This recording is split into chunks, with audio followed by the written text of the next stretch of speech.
સભાની 10 બેઠક માટે 24 જુલાઈએ ચૂંટણી નક્કી કરવામાં આવી છે, જેમાં પશ્ચિમ બંગાળની 6 બેઠક, ગુજરાતની 3 બેઠક અને ગોવાની 1 બેઠકનો સમાવેશ થાય છે। પશ્ચિમ બંગાળના ડોલા સેન, ડેરેક ઓબ્રાયન, પ્રદીપ ભટ્ટાચાર્ય, સુષ્મિતા દેવ, સુખેન્દુ શેખર અને શાંતા છેત્રીનો કાર્યકાળ 18 ઓગસ્ટે સમાપ્ત થશે। આ ઉપરાંત દિનેશ વિમલ, આનોબાડિયા અને લોખંડવાળા જુગલસિંહ માથુરજીનો કાર્યકાળ 18 ઓગસ્ટે પૂરો થઈ રહ્યો છે। वडाप्रधान मोदीए मध्यप्रदेशना भोपालमां मेरा बूथ सबसे सौ मजबूत कार्यक्रममां कार्यकर्ताओने संबोधन करता कह्युं के एक घर बे कायदाथी नहीं चाले तेवी रीते देशमां बे कायदा न होई शके।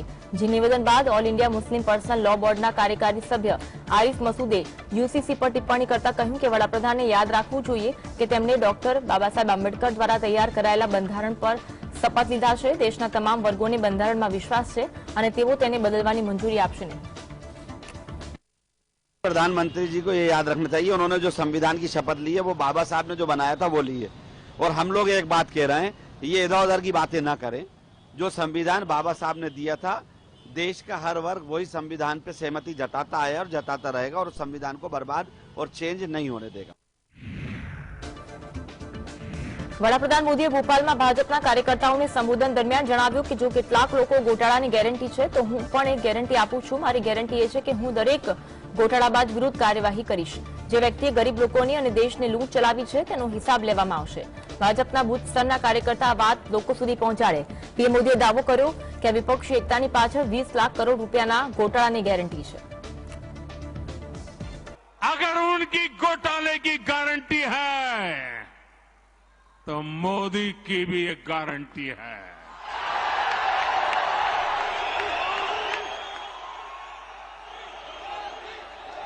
और मेरी गारंटी है, हर घोटालेबाज पर कार्रवाई की गारंटी, हर चोर लुटेरे पर कार्रवाई की गारंटी। वडाप्रधान मोदी यूनिफॉर्म सिविल कोडनी बात करी रह्या छे त्यारे कोंग्रेसना महासचिव केसी वेणुगोपाले जणाव्युं के यूनिफॉर्म सिविल कोडना मुद्दे बात करता पीएम मोदीए बेरोजगारी, गरीबी, मणिपुरनी हालत विषे बात करवी जोईए। मणिपुर छेल्ला 60 दिवसथी सळगी રહ્યું છે, છતાં પીએમ મોદીએ એક પણ વાર શાંતિની અપીલ કરી નથી। સરકાર કેટલા મુદ્દાઓ પરથી ધ્યાન ભટકાવવા માટે આમ કામ કરી રહી છે। We are not going to follow on this. These are all the you answer about the unemployment. You answer about the poverty. You answer about the price rise. You answer about the atmosphere in this country on Manipur. You are not even talking about the Manipur. Burning last 60 days, Manipur is burning. Not even a single answer has been by Prime Minister. Not even a peace call. They are distracting all these issues. You are telling about some other things. We are not going to fall in that. આગામી લોકસભા ચૂંટણી પહેલા uniform civil કોડનો મુદ્દો ગાજ્યો છે। ભાજપ નેતાઓ બાદ ખુદ નરેન્દ્ર મોદીએ પણ આ મુદ્દાની વકાલત કરી। તેવામાં ઓલ ઇન્ડિયા મુસ્લિમ પર્સનલ લॉ બોર્ડના મુદ્દે ચર્ચા કરવા માટે બેઠક બોલાવી। લગભગ 3 કલાક ચાલેલી આ બેઠકમાં યુનિફોર્મ સિવિલ કોડના કાયદાકીય મુદ્દાઓ પર પણ ચર્ચા કરી। All India Muslim personal law board આ બેઠકમાં નિર્ણય કર્યો કે यूसीसी પર ડ્રાફ્ટ તૈયાર કરાશે। આ ઉપરાંત મુસ્લિમ પર્સનલ લॉ બોર્ડ એક સાથે સંકળાયેલા લોકો લॉ કમિશનના અધ્યક્ષ પાસે મુલાકાતનો સમય માંગશે, પોતાનો ડ્રાફ્ટ લॉ કમિશનને આપશે। શરીયતના જરૂરી મુદ્દાઓના ડ્રાફ્ટમાં સમાવેશ કરવામાં આવશે। પીએમ મોદીએ મંગળવારે પાર્ટી કાર્યકરોને સંબોધિત કરતા યુનિફોર્મ સિવિલ કોડ પર નિવેદન આપ્યું હતું, જે બાદ રાજકીય ગરમાવો પણ જોવા મળી રહ્યો છે।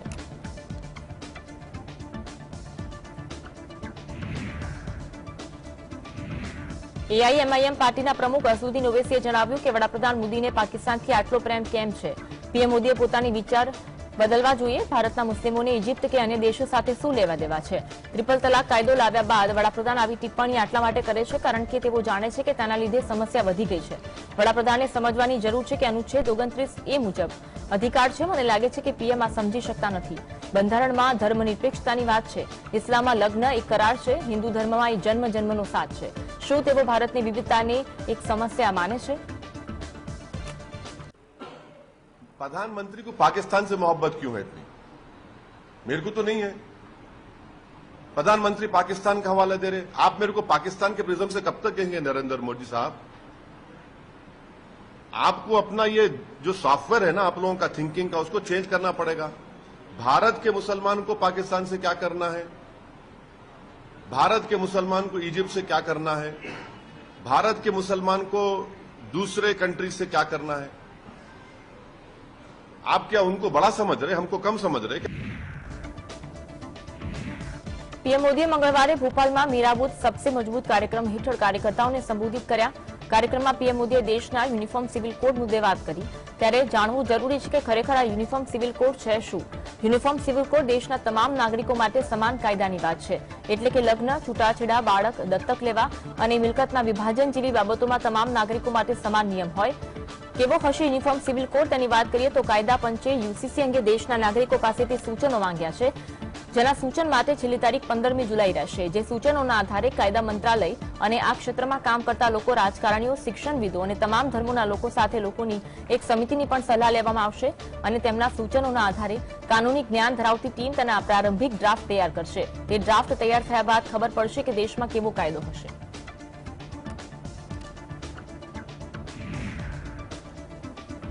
છત્તીસગઢના મુખ્યમંત્રી ભૂપેશ બઘેલે યુનિફોર્મ સિવિલ કોડ બાબતે જણાવ્યું હતું કે આ મુદ્દો માત્ર હિન્દુ મુસ્લિમોનો જ નથી। ભારતમાં અનેક સંપ્રદાયો છે, છત્તીસગઢમાં આદિવાસીઓ પણ છે। આદિવાસીઓને પોતાના નિયમો છે, તેમના નિયમો પ્રમાણે ચાલે છે। જો યુનિફોર્મ સિવિલ કોડ લાવવામાં આવશે તો આદિવાસીઓનું શું થશે? ઘણી બધી વાતોને ધ્યાનમાં રાખવી જોઈએ। આપણું ભારત વૈવિધ્યતાથી સભર છે। मुसलमान के हिसाब से क्यों सोचते हैं? बस हमारे छत्तीसगढ़ में आदिवासी हैं, वो तो रूढ़ी परंपरा के हिसाब से उसके नियम उससे गवर्न होते हैं। अब सिविल कोड कर देंगे तो हमारे आदिवासियों की जो रूढ़ी परंपरा उसका क्या होगा? तो ये केवल एक चीज नहीं है जिसके बारे में हम लोग चर्चा करें। बहुत सारे जातियां हैं जिसकी अपनी परंपरा है, उसके हिसाब से वो गवर्न करते हैं और संविधान में भी उसको कहीं न कहीं उसको मान्यता मिलती है। તેલંગાણાના મુખ્યમંત્રી કે ચંદ્રશેખર રાવે મહારાષ્ટ્રના પ્રવાસી છે। તેમણે સોલાપુરમાં મંદિરની મુલાકાત લીધી। ત્યારે આ વિશે વાત કરતા ઉદ્ધવ ઠાકરે સમૂહની શિવસેના નેતા સંજય રાઉતે જણાવ્યું કે તેમની આ યાત્રાનો મહારાષ્ટ્રની રાજનીતિ પર કોઈ ખાસ અસર નહીં પડે, પરંતુ જો કેસીઆર આવી પ્રવૃત્તિઓ જારી રાખશે તો તેલંગાણામાં પણ ચૂંટણી હારી શકે છે। તેલંગાણામાં હારના ડરથી હવે તેઓ મહારાષ્ટ્ર તરફ વળ્યા છે। તેલંગાણામાં લડાઈ કોંગ્રેસ અને કેસીઆર વચ્ચે છે, મહારાષ્ટ્રમાં મહાવિકાસ અઘાડી મજબૂત છે। राजनीति पर केसीआर जी का कोई असर नहीं पड़ेगा। असर पड़ेगा तो तेलंगाना की राजनीति। अगर केसीआर जी है ऐसे ही नौटंकी करते रहे तो तेलंगाना में हार जाएंगे और वो हार के डर से वो महाराष्ट्र में घुस रहे। नेता हो आप, लोकप्रिय नेता हो, लेकिन इतने सालों में आपको ये नहीं लगे पंढरपुर जाकर विठोबा का दर्शन करना। કોંગ્રેસના નેતા સૌરભ વલ્લભે કેન્દ્ર સરકારની ઝાટકણી કરતા જણાવ્યું કે દેશમાં ગરીબી અને બેરોજગારી વધી રહી છે। વર્ષ 2014 ઘરેલું ગેસ સિલિન્ડર 411 રૂપિયામાં મળતો હતો અને હવે તે 1150 રૂપિયામાં મળે છે। ગ્રેજ્યુએટ થયા બાદ પણ લોકોને નોકરી મળી રહી નથી। નોટબંધી અને લોકડાઉનના કારણે દેશની અર્થવ્યવસ્થાને મોટો ફટકો પડ્યો છે। વિશ્વમાં દેશની માથાદીઠ જીડીપી 134માં ક્રમે છે। હું ભાજપ અધ્યક્ષ જેપી નડ્ડાને પૂછવા માંગુ છું કે કોઈ એક યોજનાનું નામ બતાવે જેને સરકારે શરૂ કર્યા બાદ પૂરી કરી હોય। हमारी तुलना भुखमरी में सोमालिया, अफगानिस्तान जैसे देशों से हो रही, सूडान जैसे देशों से। इसके लिए काहे के लिए 23 करोड़ लोगों को पॉवर्टी के नीचे डालने के लिए? किस चीज के लिए उनका रहना जरूरी है? अब पूरा असंगठित क्षेत्र को खत्म करने के लिए? पिछले 4 साल की एवरेज जीडीपी 3.5-3.5% रखने के लिए? 500 रुपए का सिलेंडर 411 में जो 2014 में मिलता था उसको 1150 में पहुंचाने के लिए? કેન્દ્રીય મંત્રી નીતિન ગડકરીએ જણાવ્યું કે અમારી સરકાર સત્તામાં આવ્યા બાદ અત્યાર સુધીમાં માર્ગ કનેક્ટિવિટીમાં 59% વધારો થયો છે।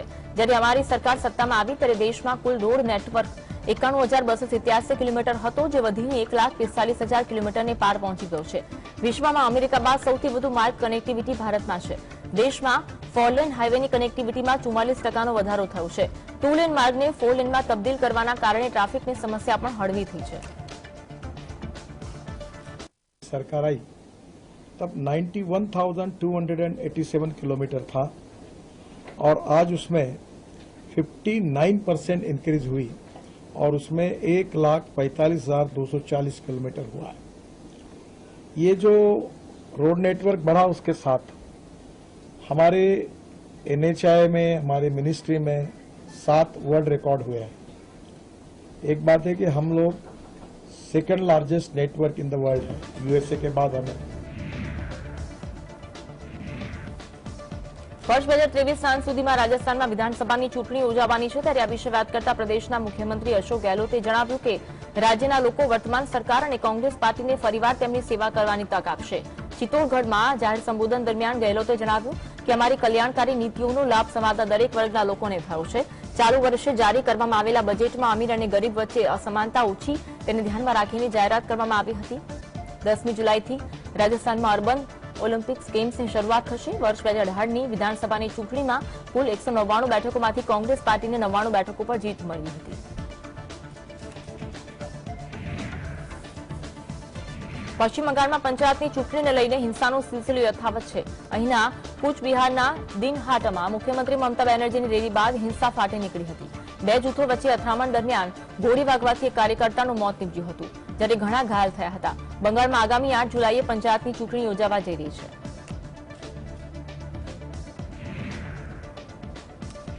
વડાપ્રધાન મોદી દેશના 4 રાજ્યોને 5 વંદે ભારત ટ્રેને લીલી ઝંડી બતાવી, જેમાં મધ્યપ્રદેશ, ગોવા, બિહાર અને ઝારખંડને વંદે ભારતની ભેટ મળી. તો વડાપ્રધાન મોદી રાણી કમલાપતિ સ્ટેશનથી દેશના વિવિધ રૂટ પર દોડતી 5 વંદે ભારત એક્સપ્રેસને લીલી ઝંડી આપી.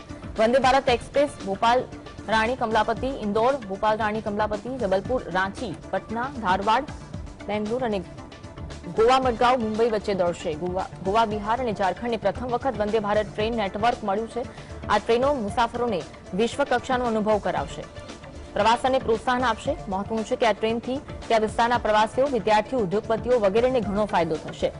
ગોવા મડગાંવ મુંબઈ વંદે ભારત એક્સપ્રેસ ગોવાથી પ્રથમ વંદે ભારત એક્સપ્રેસ છે. તે મુંબઈના છત્રપતિ શિવાજી મહારાજ ટર્મિનસ અને ગોવાના મડગાંવ સ્ટેશન વચ્ચે દોડશે અને ગોવા અને મહારાષ્ટ્ર બંનેમાં પ્રવાસનને વેગ મળશે. સામાન્ય લોકો પર ફરી મોંઘવારીનો બોજ વધી ગયો છે. કાળઝાળ ગરમી, ઓછા ઉત્પાદન અને મોડા વરસાદને કારણે દેશના કેટલાક ભાગોમાં ટામેટાના છૂટક ભાવ આસમાને પહોંચ્યા. જો છૂટક ભાવની વાત કરવામાં આવે તો 120 રૂપિયા પ્રતિ કિલોએ પહોંચી ગયા છે. જથ્થાબંધ બજારોમાં તે 70 રૂપિયા પ્રતિ કિલોના ભાવે વેચાઈ રહ્યા છે. ટામેટાની સાથે સાથે કેટલીક શાકભાજીના ભાવમાં પણ ઝડપથી વધારો થયો છે. વેપારીઓના જણાવ્યા અનુસાર મે મહિનામાં ટામેટાના ભાવ જથ્થાબંધ બજારમાં 3 થી 5 રૂપિયા પ્રતિ કિલો અને છૂટક બજારમાં 10 થી 20 રૂપિયા પ્રતિ કિલો હતા, પરંતુ જૂનમાં તેમાં એકાએક વધારો થયો અને હવે રૂપિયા 100 થી ઉપર છે. છેલ્લા સપ્તાહમાં ટામેટાના ભાવ 3 ગણા વધી ગયા. ઉલ્લેખનીય છે કે હરિયાણા અને ઉત્તર પ્રદેશમાંથી ટામેટાની ઓછી સપ્લાયને કારણે બેંગ્લોરથી ટામેટા આવી રહ્યા છે. તાજેતરમાં પડેલા વરસાદથી પાકને નુકસાન થયું છે. 100 रुपए किलो 1 किलो लिया है. अन्य सब्जियां भी महंगी हो गई हैं. सभी सब्जी महंगी है. मद्दा क्या है, सभी महंगे हैं. हर चीज महंगी है. थोक में 2000 रुपए कैरेट बिक रहा, 25 किलो 25 किलो वो कहते हैं, निकलता 22 किलो है. उसमें सड़ा निकल जाता है, बताते 25 किलो है और निकलता कम है, 22-23 बेचता है.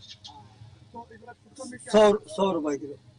भैया 100 रुपए किलो बेच रहे हैं, उसी में आधा सड़ा निकल रहा है और 100 रुपया किलो बेच रहे हैं. सड़ा भी निकाल फेंक रहे हैं, अच्छा भी है.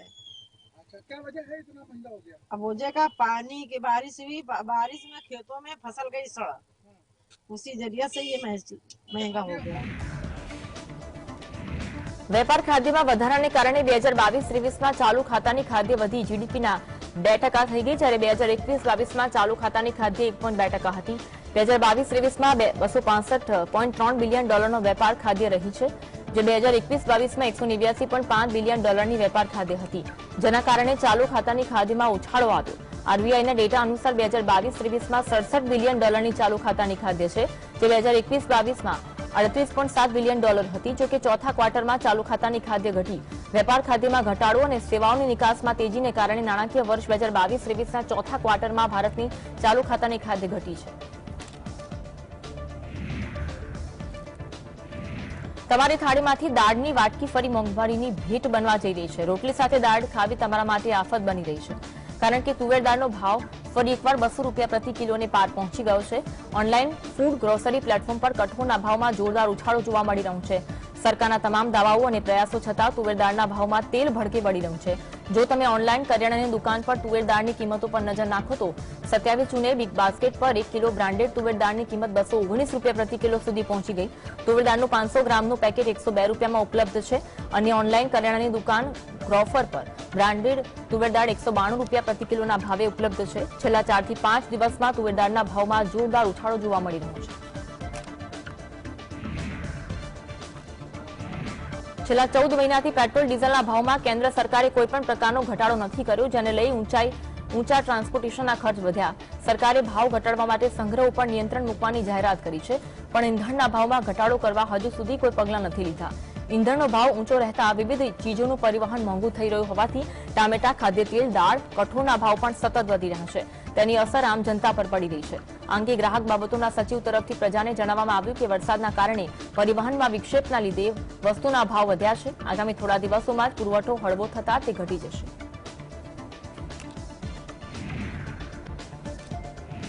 આઈસીસીએ ભારતમાં યોજાનારા વન ડે વિશ્વકપ 2023નું શેડ્યુલ જાહેર કર્યું. ટુર્નામેન્ટના ઓપનિંગ મુકાબલામાં 2019ના વિશ્વકપની ફાઇનલિસ્ટ ન્યૂઝીલેન્ડ ઇંગ્લેન્ડ વચ્ચે અમદાવાદમાં ટક્કર થશે, તો ભારત અને પાકિસ્તાન વચ્ચે 15મી ઓક્ટોબરે અમદાવાદમાં જ મુકાબલો રમાશે. અમદાવાદને ઓપનિંગ મુકાબલો અને ફાઇનલ સહિત વિશ્વકપના 5 મુકાબલાની યજમાની મળી છે. 1.5 મહિનાના ક્રિકેટ મહાકુંભની શરૂઆત 3 ઓક્ટોબરથી થઈ જશે, જ્યારે કે ફાઇનલ 19 નવેમ્બરે રમાશે. બંને સેમીફાઇનલની યજમાની ઈડન ગાર્ડન અને મુંબઈના પૂર્વ ક્રિકેટર અતુલ વાસને પાકિસ્તાન પર ચાબખા મારતા જણાવ્યું કે પાકિસ્તાન પોતાની મરજી મુજબ ચાલવા માંગે છે, એવું ન ચાલે. મને ખબર નથી કે તેમને અમદાવાદમાં મેચ રમવાથી શું વાંધો છે. જો તેઓ એમ માનતા હોય કે ભારત એશિયા કપમાં રમવા પાકિસ્તાન નથી જતું, તો તેઓ પણ ભારત નહીં આવે તો તેઓ ન આવે. જો તેઓ ભારત આવે છે તો ભારતમાં તેમને જે મેદાન પર રમવાનું કહેવામાં આવ્યું છે તે મેદાન પર જ રમવું પડશે.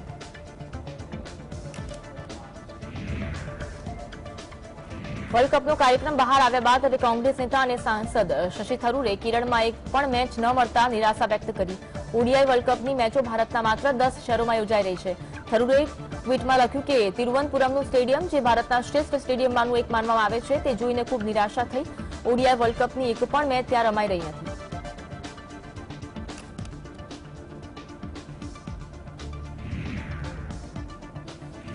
દિલ્હીમાં છેલ્લા 1 મહિનામાં હત્યા, લૂંટના કિસ્સા સામે આવ્યા, ત્યારે રાજધાનીમાં કાયદો અને વ્યવસ્થાની સ્થિતિ જાળવી રાખવા માટે દિલ્હી પોલીસે અનેક વિસ્તારોમાં રાત્રે પેટ્રોલિંગ કર્યું. દિલ્હી પોલીસે સાવચેતીના ભાગરૂપે 1587 લોકોની અટકાયત કરી. સીઆરપીસી કાયદાની અલગ અલગ કલમો હેઠળ પોલીસે આ કાર્યવાહી કરી. આ સાથે ઉત્તર અને દિલ્હીના મધ્યમાં આવેલા કનોટ પેલેસ, ચાંદની ચોક સહિતના વિસ્તારમાંથી પોલીસે 2000થી વધુ વાહનો પણ જપ્ત કર્યા. દિલ્હી પોલીસના સ્પેશિયલ કમિશનર દીપેન્દ્ર પાઠકે જણાવ્યું કે ગુનાખોરીને ડામવા માટે અમે આ કાર્યવાહી કરી હતી. અમે ગુનાખોરીને ડામવા માટે કડક પગલાં લેવાનું જારી રાખીશું. क्रिमिनल कंटेनमेंट मुख्य उद्देश्य है. दिल्ली पुलिस की ये एक संस्थागत व्यवस्था है जिसमें रात के समय में, दिन के समय में वल्नरेबल टाइमिंग्स को ध्यान में रखते हुए और जो भी क्राइम पैटर्न है उसके एनालिसिस करके कुल उद्देश्य ये होता है कि जो क्रिमिनल्स, आपराधिक जो तत्व हैं वो या जो क्राइम है उस पर दबिश बनाई जा सके, और अगर कहीं कोई इस तरह का अपराध हुआ है तो पुलिस की भी चुस्ती बरकरार रहे और क्रिमिनल्स जो हैं उनमें कानून का भय पैदा हो. ગેંગસ્ટર અને પૂર્વ સાંસદ અતિક અહેમદની બહેન નૂરી અહેમદે તેના ભાઈઓની હત્યાના કેસની તપાસ નિવૃત્ત ન્યાયાધીશની આગેવાનીવાળા પંચ પાસે કરવામાં આવે તેવી માંગ સાથે સુપ્રીમ કોર્ટમાં અરજી કરી. અતિક અહેમદ અને તેનો ભાઈ અશરફ પોલીસ કસ્ટડીમાં હતા, ત્યારે પ્રયાગરાજમાં હોસ્પિટલ બહાર હુમલાખોરોએ ગોળીબાર કરી હત્યા નિપજાવી હતી. સુપ્રીમ કોર્ટમાં દાખલ કરવામાં આવેલી રીટમાં દાવો કરવામાં આવ્યો છે કે પોલીસની ઉત્તર પ્રદેશ સરકારનું સમર્થન છે અને બદલો લેવાના ભાગરૂપે અરજદારના પરિવારના સભ્યોને મારવા અને હેરાન કરવા માટે પોલીસને છૂટ આપવામાં આવી છે. લોકસભા ચૂંટણી 2024 પહેલા કોંગ્રેસ નેતા રાહુલ ગાંધીએ સામાન્ય લોકોની વચ્ચે જવાનું અને તેમની તકલીફો જાણવા પ્રયાસ ચાલુ રાખ્યા. ભારત જોડો યાત્રા બાદથી તેઓ લોકોની વચ્ચે જઈ રહ્યા છે. આ દરમિયાન તેઓ દિલ્હીના કરોલ બાગ પહોંચ્યા, જ્યાં તેમણે સાયકલ માર્કેટની મુલાકાત લીધી અને સામાન્ય નાગરિકોને પણ મળ્યા. કરોલ બાગ માર્કેટમાં ફરતા રાહુલ ગાંધી એક બાઇક મિકેનિકની દુકાને આવી ગયા, જ્યાં તેમણે મિકેનિકને બાઇક રિપેર કરતા જોયો, ત્યારે તેમણે જાતે જ સ્ક્રૂ ડ્રાઈવર ઉપાડ્યું. રાહુલે બાઇક પણ ઠીક કરી હતી અને આ પછી રાહુલ ગાંધી બીજી દુકાન પર પહોંચ્યા, જ્યાં મિકેનિકે રોયલ એનફિલ્ડ બાઇકના એન્જિનનો એક ભાગ ખોલી નાખ્યો હતો. રાહુલ ગાંધીએ બાઇકના એન્જિનના પાર્ટ્સ ઉપાડ્યા અને મિકેનિક પાસેથી સમજ્યા કે આ પાર્ટ શું કરે છે અને બાઇકમાં શું સમસ્યા છે. આ દરમિયાન મોબિલ લાગી જવાથી તેમનો હાથ કાળો થઈ ગયો હતો.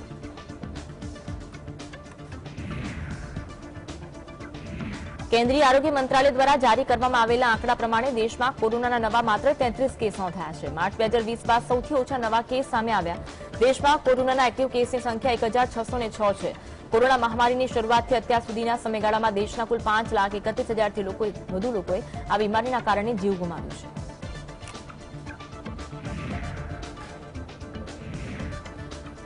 રોમાનિયન નાગરિકને સમુદ્રમાં હાર્ટ એટેક આવતા તેને એરલિફ્ટ કરી પોરબંદરના દરિયા કિનારે લાવવામાં આવ્યો હતો. રોમાનિયન નાગરિક જ્યારે સમુદ્રી જહાજમાં પોરબંદરથી 82 કિલોમીટર દૂર હતો ત્યારે તેને હૃદય રોગનો હુમલો આવ્યો. તેને ભારતીય કોસ્ટગાર્ડે ALH-2 નામના હેલિકોપ્ટર દ્વારા રેસ્ક્યુ કરી પોરબંદર લાવવામાં આવ્યો હતો.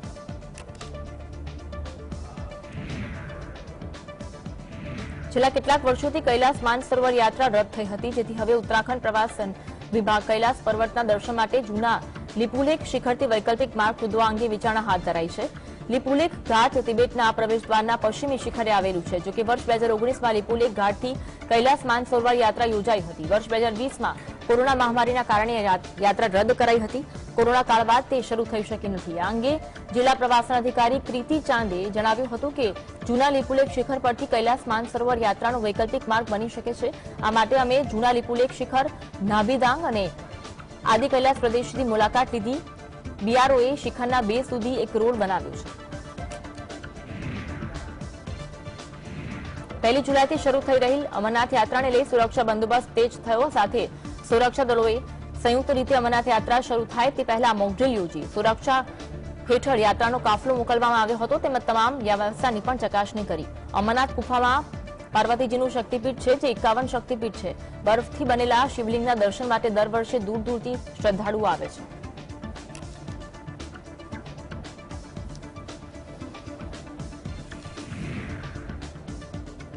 ન્યુયોર્ક સિટીની પબ્લિક સ્કૂલના વિદ્યાર્થીઓને હવે દિવાળીના તહેવારની ઉજવણી કરવા માટે 1 દિવસની રજા મળશે.